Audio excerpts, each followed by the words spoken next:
Topic: Numerals.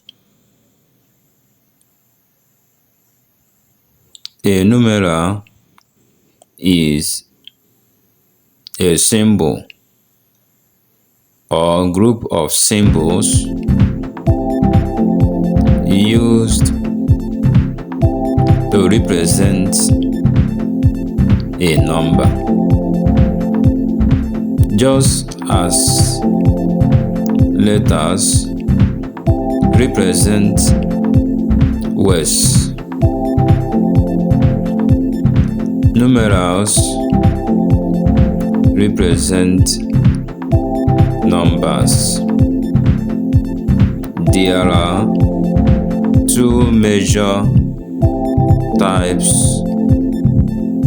of numerals.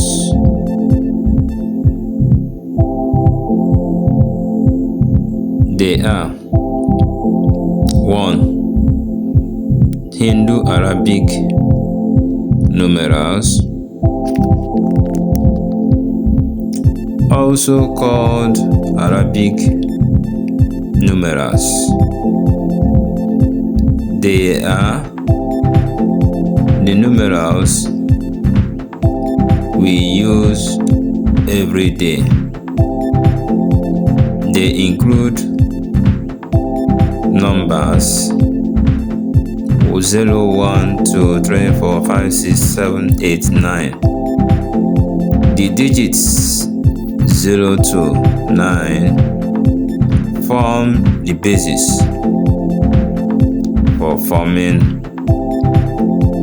other digits, such as 10, 11, 20, 50, 80, 100, etc. 2.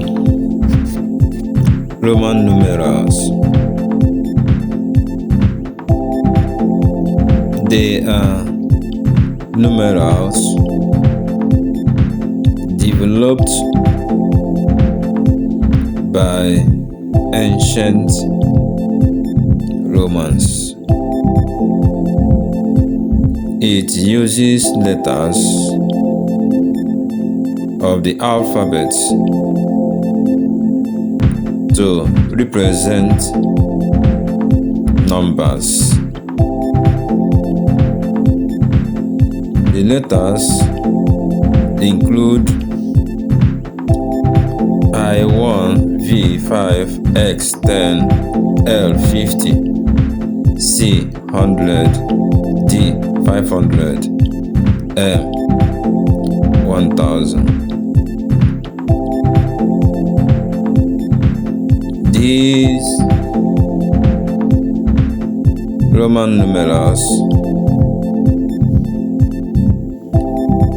form the basis for forming other numerals. For instance, we form 2 by having II, 4 by having IV, 6 by having VI, 11 XI, 60 LX, 400 CD.